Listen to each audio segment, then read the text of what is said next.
ஓம் சாந்தி. எல்லோரும் குஷியாக இருக்கீங்களா? இன்றைய முரளிலிருந்து முக்கியமான ஞான ரத்தினங்கள். இன்றைக்கி 18 ஜனவரி பிரம்மா பாபாவுடைய நினைவு நாள். இன்றைக்கி ஒரு சூப்பர் வாணி, அதில் இருக்கக்கூடிய முக்கியமான கருத்துக்கள்லாம் பார்க்கலாம். ஃபஸ்ட்டு பாபா குழந்தைகிட்ட பேசிகிட்ருக்கேன் அப்படின்னு சொல்கிறாரு. தந்தை, குழந்தைகளோடு உரையாடல் செய்துட்ருக்கேன். ஆசிரியராக உங்களுக்கு படிப்பினை கொடுக்குறேன். சத்குருவாக உங்களுக்கு இலக்கு கொடுக்குறேன். என்ன விதமான இலக்கு? முக்தி, ஜீவன் முக்தியின் இலக்கு அப்படின்னு சொல்கிறாரு. முக்திக்காக நீங்கள் நினைவு யாத்திரை செய்ய வேண்டியது இருக்குது. ஜீவன் முக்திக்காக படைப்பினுடைய முதல் இடைக்கடையின் விஷயத்தை தெரிஞ்சுக்க வேண்டியதாக இருக்குது. இப்போ 84 பிறவிகளின் சக்கரம் முடிஞ்சாச்சு. நீங்கள் இப்போ இறுதி பிறவியில் இருக்கீங்க. இப்போ சரீரத்தை விட்டு நீங்கள் வீட்டுக்கு போகணும். அதுக்கான முயற்சி செய்யுங்க. இப்படிப்பட்ட சிந்தனையெல்லாம் உங்களுக்குள்ளே ஓடிக்கிட்டே இருந்துச்சுன்னா அளவற்ற குஷியில் இருப்பீங்க. மற்றவர்களையும் அளவற்ற குஷியில் வச்சுக்கோங்க அப்படின்னு சொல்லியிருக்காரு. அடுத்து பாவ புண்ணிய கர்மத்தை பற்றி சொல்லியிருக்காரு. இங்கே புண்ணிய கர்மா இந்த சமயம் செய்யணும். இது ருத்ரஞானிய யஜ்யம் இல்லை இல்லையா? அதனால் இப்போ உங்களுடைய உடல், மனம், பணம் எல்லாத்தையும் பயன்படுத்தி இந்த யஜ்ய சேவை செய்தீங்கன்னா உங்களுக்கு புண்ணிய காரியம் ஏற்படும். தந்தையின் நினைவை நீங்களும் செய்து பாவக்கர்மங்கள் அழிங்க. மற்றவர்களையும் நினைவு செய்ய வச்சு அவங்களுடைய பாவக்கர்மங்களையும் அழிக்க வைங்க. இதுதான் உண்மையான புண்ணியத்தை சம்பாதிக்கிறதுக்கான வழி. சென்டர்ஸ் தரங்க. அதுக்காக உங்களுடைய உடல், மனம், பணம் உழைப்பெல்லாம் செய்து உங்களுடைய புண்ணியத்தையும் ஆசீர்வாதத்தையும் சேமிச்சுக்கோங்க அப்படின்னு சொல்கிறார். பாவகர்மம் அப்படிங்கிறதுக்கு சொல்கிறார். 5 விகாரங்களுக்கு உட்பட்டு எந்தவித பாவகர்மங்களும் செய்யக்கூடாது. பிறரை பற்றி சிந்திக்கிறது, வீணான சிந்தனை, விகாரத்தின் சிந்தனை, எந்தவித சிந்தனையும் இருக்கக்கூடாது. அதெல்லாம் பாவகர்மம் அப்படின்னு சொல்கிறார். புண்ணிய கர்மா செய்துட்டு இருக்க இந்த சமயத்தில் பாவகர்மா செய்தீங்க அப்படின்னா அந்த புண்ணியத்தையும் சேர்த்து இந்த பாவகர்மா ஒன்றும் இல்லாமல் பண்ணிவிடும், மொத்தமாக அழிச்சிடும் அப்படின்னு சொல்லியிருக்காரு. அப்போ நீங்கள் இந்த பாவகர்மா செய்கிறதுலேருந்து மிகவும் எச்சரிக்கையோடு இருக்கணும் அப்படின்னு சொல்லியிருக்காங்க. அடுத்து ஏகாந்தத்தில் இருக்கிறதுக்கான பயிற்சி செய்யணும். நீங்கள் ஏகாந்தத்தில் அமர்ந்து மற்றவங்களுக்கெல்லாம் சர்ச் லைட் கொடுக்கணும் அப்படின்னு சொல்லியிருக்காரு. அதாவது நம்ம யோகத்தில் இருந்து மற்றவங்களுக்கு லைட் கொடுக்கும்போது அவங்களும் அந்த லைட்டின் மூலமாக கவர்ச்சி அடைஞ்சு வருவாங்க இல்லையா? நம்ம யோக சக்தி வெளிப்படும் போது கவர்ச்சி அடைஞ்சு மற்ற ஆத்மாக்கள் வருவாங்க இல்லையா? அதுக்காக பாபா சொல்கிறாரு, நீங்கள் அதிகாலையிலேருந்து அதாவது குளிச்சுட்டு நீங்கள் யோகத்தில் ஏகாந்தத்தில் அமருங்க அப்படின்னு சொல்கிறார். பாபா கூட பிரம்மா பாபா இருந்த சமயத்தில் அவர் தன்னுடைய அனுபவத்தை சொல்கிறார். ஒப்பற்ற குழந்தைகளின் ஞாபகம் வருது அப்படின்னு சொல்கிறார். நல்ல சேவாதாரி குழந்தைகளின் ஞாபகம் அந்த சமயம் ஏகாந்தத்தில் அமரும்போது வருது. அவங்களுக்காக பாபாவும் பிரம்ம பாபாவும் சர்ச் லைட் கொடுத்துட்டு இருந்திருக்கார். அந்த விஷயத்த சொல்கிறாரு. அதுபோல் அந்த நல்ல நல்ல சேவாதாரிகள் சரீரை விட்டுட்டு போயிட்டாங்கன்னா கூட அவங்களுக்கு கூட பாபா அந்த ஆத்மாக்களுக்கான சர்ச் லைட் கொடுத்துட்ருந்தேன் அப்படின்னு சொல்கிறார்.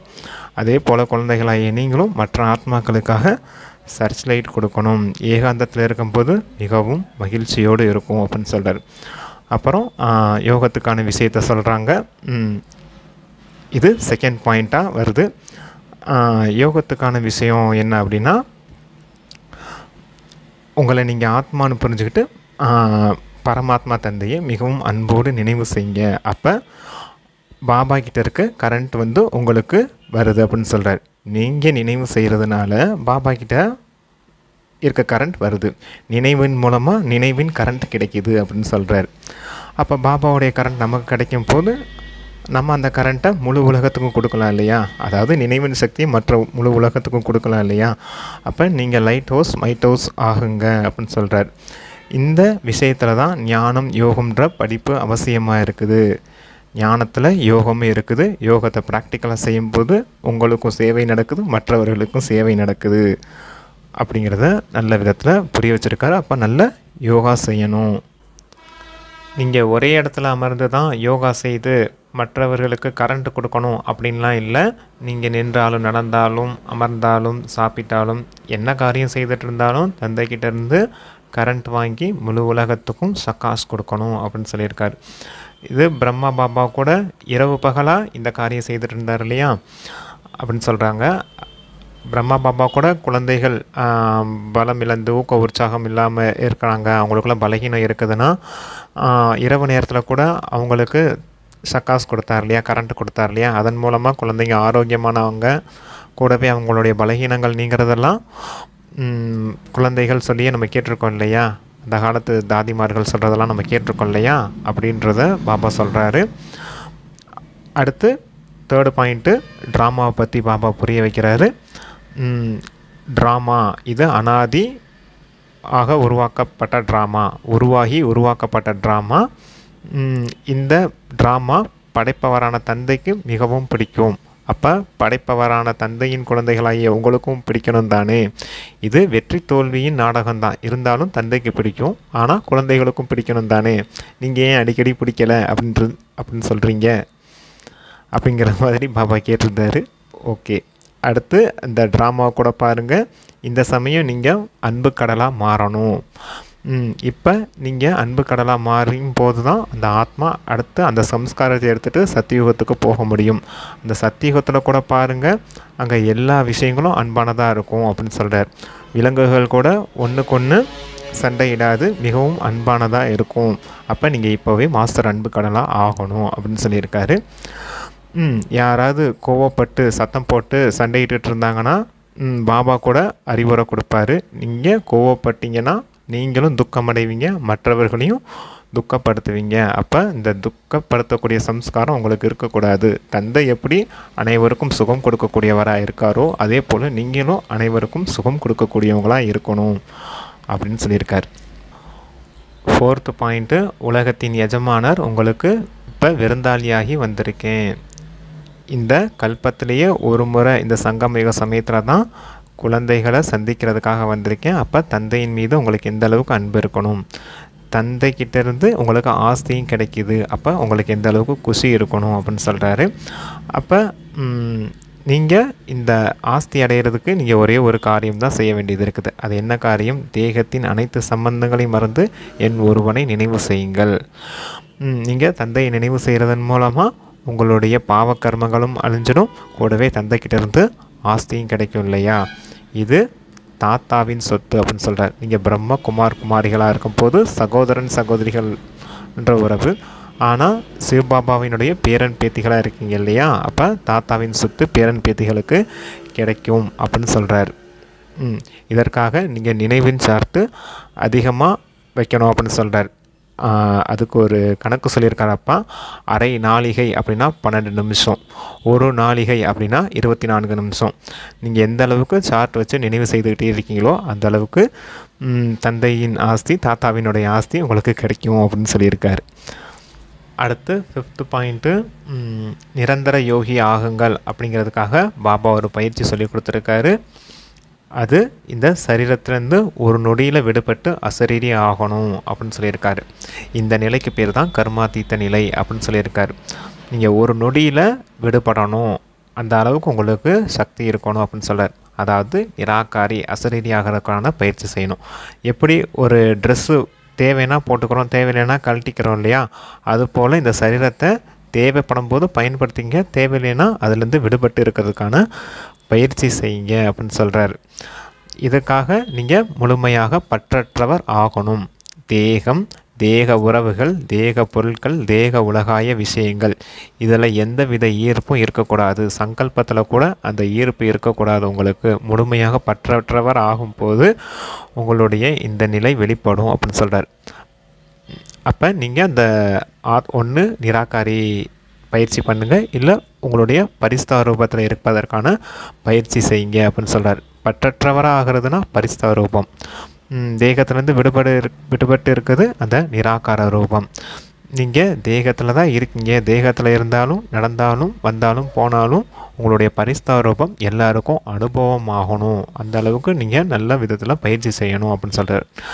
ஆரம்ப காலத்தில் பிரம்மா பாபா சாக்கார பிரம்மாவை பார்த்தீங்க இல்லையா, அவருக்கு பார்க்கக்கூடியவங்களுக்கு எல்லாம் என்ன காட்சி கிடச்சிது? ஒன்று கிருஷ்ணருடைய காட்சி கிடச்சிது, எதிர்கால தேவதா ரூபமே காட்சியாக கிடச்சிது. இல்லாட்டினா அவர் இறுதி நேர சம்பூர்ண நிலை அடையும் போது எல்லோரும் அவருடைய பரிஸ்தா ரூபத்தை பார்த்தாங்க இல்லையா, ஒளி ரூபத்தை பார்த்தாங்க இல்லையா, அதுபோல் நீங்கள் உங்களுடைய ஒளி ரூபத்தின் மூலமாக மற்றவர்களுக்கு காட்சியளிக்கும் சேவை செய்யணும் அப்படின்னு சொல்லியிருக்கார். உங்களுக்கு அருகாமையில் வரவங்க உங்களுடைய தேவதா வம்சத்தினர் உங்களுக்கு அருகாமையில் வராங்க, அதாவது இப்போ பிராமண பரிவாரத்தில் இருக்கக்கூடியவங்க இருக்கக்கூடியவங்க கூட உங்களை பார்க்கும்போது அந்த எதிர்காலத்தில் தேவதையாக வாழ்ந்ததுக்கான காட்சி கூட இப்போ உங்கள் மூலமாக தென்படும் அப்படின்னு சொல்கிறார். அப்போ நீங்கள் அந்த 2 பயிற்சியும் நல்ல விதத்தில் செய்யணும் அப்படின்னு சொல்லியிருக்காங்க. அடுத்து ஞான சிந்தனை செய்து முதல்ல உங்களுக்குள்ளே இருக்க பலகீனங்களை முதல்ல முடிச்சு காட்டுங்க. வெளிப்புறமாக செய்யக்கூடிய சேவை ஒரு பக்கம் நடந்துட்டு தான் இருக்குது. கூடவே முதல்ல உங்களுக்குள்ளே இருக்க பலகீனங்களை முடிக்கிறதுக்கு நீங்கள் ஞான சிந்தனை செய்யணும். அந்த ஞான சிந்தனையின் மூலமாக சக்தி கிடைக்கும் இல்லையா, அந்த சக்தியின் மூலமாக உங்களுடைய பலகீனங்களை முடிச்சு காட்டுங்க அப்படின்னு சொல்கிறாரு. அப்புறம் பிரம்மா பாபா யஜ்யத்தில் அந்த சேவை செய்தார் இல்லையா, சக்காஸ் கொடுக்கக்கூடிய சேவை செய்தார் இல்லையா, அதை சொல்கிறாரு. நீங்களும் தடைகளை எல்லாம் அழிக்கணும் அப்படின்னா தந்தைக்கிட்டேருந்து கரண்ட் வாங்கி முழு உலகத்துக்கும் சக்காஸ் கொடுக்கக்கூடிய சேவை செய்துக்கிட்டே இருக்கணும். நீங்கள் எப்போவுமே லைட் ஹவுஸ் மைட் ஹவுஸாகவே இருக்கணும் அப்படின்னு சொல்லியிருக்கார். எப்படி ஒரு செல்வந்தர்கள் இருக்காங்க அப்படின்னா அவங்க சுற்றி இருக்க உறவுகள் எல்லாமே கொஞ்சம் ஏழைகளாக முன்னேற முடியாமல் இருக்காங்கன்னா பண உதவியை மற்ற உதவிகள் செய்து அவங்களுடைய வாழ்க்கை தரத்தை உயர்த்துவாங்க இல்லையா, அதுபோல் மற்ற எல்லா ஆத்மாக்களுமே சுகம் இல்லாமல் சாந்தி இல்லாமல் அன்பு இல்லாமல் தாகத்தில் வெயிட் பண்ணிகிட்ருக்காங்க. அப்போ அவங்களாம் ஏழைகளாக இருக்காங்க. நீங்கள் எல்லா பொக்கிஷங்களாலையும் நிரம்பியவர்களாக இருக்கீங்க. அப்போ நீங்கள் பாபா கிட்டேருந்து சக்தி அடைஞ்ச பொக்கிஷங்களை எல்லாம் அவங்களுக்கு சக்காஸ் மூலமாக கொடுத்து அவங்களுடைய வாழ்க்கை தரத்தையும் உயர்த்துங்க அப்படின்னு சொல்லியிருக்கார். இப்போ பரமாத்மாவை கூப்பிடக்கூடிய காரியம்லாம் குறைஞ்சிடுச்சு. இப்போ எல்லோரும் சக்திகளை வேண்ட ஆரம்பிச்சிட்டாங்க. சக்தியின் காட்சியை பார்க்குறது தான் எல்லோரும் விருப்பப்படுறாங்க அப்படின்னு சொல்லி முடிச்சிருக்காரு வாணியை. நீங்கள் எப்போவுமே லைட் ஹவுஸ் மைட் ஹவுஸாக இருந்து மற்றவர்களுக்கு சக்காஸ் கொடுக்கக்கூடிய சேவை செய்துக்கிட்டே இருக்கணும் அப்படின்னு சொல்லியிருக்காங்க. அடுத்து வரதானம் 1000 புஜங்களை கொண்ட பிரம்மா பாபாவின் துணையை நிரந்தரமாக அனுபவம் செய்வதற்கு உண்மையான சிநேகி ஆகுங்கள். 1000 புஜங்களை கொண்ட பிரம்மா பாபாவினுடைய ரூபத்திற்கான பாகம் இப்போ நிகழ்காலத்தில் இருக்குது. எப்படி ஆத்மா இல்லாமல் புஜங்களால் எந்த காரியமும் செய்ய முடியாதோ அதே போல் பாப்தாதா இல்லாமல் புஜங்களாகிய குழந்தைகளான நம்மளால் கூட எதுவும் செய்ய முடியாது அப்படின்னு சொல்கிறார். ஒவ்வொரு காரியத்திலையும் பாபாவுடைய சகயோகம் உதவி தேவை. எந்த அளவு எது வரைக்கும் ஸ்தாபனைக்கான பாகம் நடந்துக்கிட்டு இருக்குமோ அது வரைக்கும் குழந்தைகளுக்கு பாபா ஒவ்வொரு நொடியிலும் ஒவ்வொரு சங்கல்பத்திலையும் துணையாக இருப்பார். நீங்கள் ஒருபோதும் பிரிவினைக்கான திரையை போட்டு விலகி போயிடாதீங்க அப்படின்னு சொல்கிறார். எப்போவுமே தந்தையின் அன்பு கடலில் ஆடிக்கிட்டே இருங்க, அவருடைய புகழை பாடிக்கிட்டே இருங்க, ஒருபோதும் காயமடைய வேண்டாம். தந்தை அன்பிற்காக நீங்கள் என்ன காரியம் செய்யணும் அப்படின்னா சேவையில் சிநேகியாக மட்டும் இருங்க அப்படின்னு சொல்லியிருக்கார். இதுதான் வரதானம். 2 தடவை படிச்சிங்கன்னா அது சூப்பராக புரியும் உங்களுக்கு. அடுத்து ஸ்லோகன் அசரீரி ஆவதற்கான பயிற்சி தான் உங்களுடைய நம்பர் முன்னால் வருவதற்கான ஆதாரம். அசரீரி பயிற்சி செய்துக்கிட்டே இருந்தீங்கன்னா உங்களுடைய ரேங்க் இருக்குது பார்த்தீங்க இல்லையா, அது முன்னாடி வந்துடும் அப்படின்னு சொல்கிறார். இப்போ ஒரு 1,00,000 இருக்கீங்க அப்படின்னா அசரீரி பயிற்சி செய்துக்கிட்டே இருந்தீங்கன்னா உங்களுடைய ரேங்க் 1000 அப்படி வந்துடும் அப்படின்னு சொல்கிறார். 1000, 100, 108 இல்லை 16,108 அந்த மாதிரி ரேங்க் முன்னாடி வந்துக்கிட்டே இருக்கும் அப்படின்னு சொல்கிறார். அட்லீஸ்ட் 16,108க்குள்ளேயாவது வாங்க அப்படின்னு சொல்லுவார். இல்லாட்டினா 9,00,000க்குள்ளேயாவது வாங்கன்னு சொல்லுவார் இல்லையா.